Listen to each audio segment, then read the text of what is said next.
Magandang hapon mga ka-happy hour. Narito ang mga balita para sa MBC TV Network News Update 5 PM edition. DPWH-NCR, isasara ang ilang bahagi ng EDSA para sa isasagawang Dynamic Cone Penetration Test. Simula sa January 14 hanggang April 4, isasagawa ng Department of Public Works and Highways o DPWH National Capital Region ang Dynamic Cone Penetration Test sa buong haba ng EDSA, sa kapwa northbound at southbound. Sinasabing aabot sa 32 linear meters ang sakop ng aktibidad na ito, na nangangailangan ng pansamantalang pagsasara ng ilang bahagi ng EDSA, habang ang bawat borehole ay may 500 metrong pagitan. Inaasahan naman ang posibleng abala nito sa daloy ng trapiko, kaya't pinapayuhan ang mga motorista na maghanap ng alternatibong ruta sa mga panahon na isinasagawa ang testing. Ang mga pagsasara ng kalsada ay magaganap mula alas 10 ng gabi hanggang alas 5 ng umaga, at agad na bubuksan ang mga lane pagkatapos ng mga pagsusuri.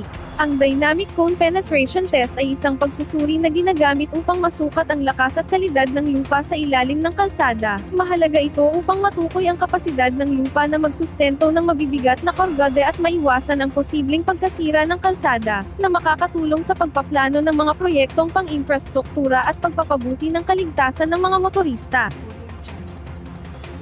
Samantala, Meralco, binuksan na ang bidding para sa 1,200 megawatt power supply.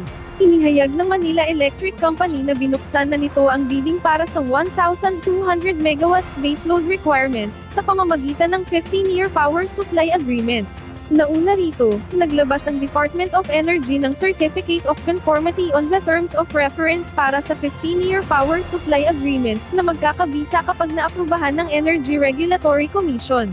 Nanawagan ng distribution utility sa mga interesadong kumpanya ng power generation na lumahok sa competitive selection process na may deadline para sa submission of expression on interest sa December 11, 2023. Ang pre-bid conference ay gaganapin sa December 18, 2023, habang ang deadline sa pagsusumite ng bid ay sa January 23, 2024.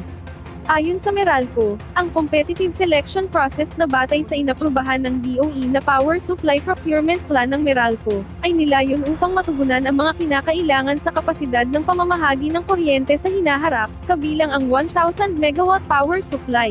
Alinsunod sa payo ng DOE sa pagsasagawa ng hakbang, lubos na hinihikayat ng Meralco ang mga power supplier na may natural gas-fired power plants na sumali sa bidding.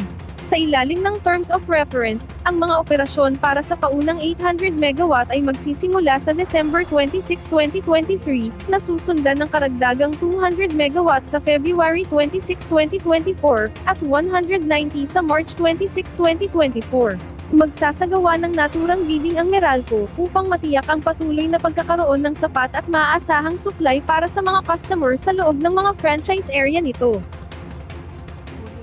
At yan ang mga balita para sa MBC TV Network News Update 5 PM edition. Samahan ninyo kami bukas, mula alas 9 ng umaga, hanggang alas 5 ng hapon.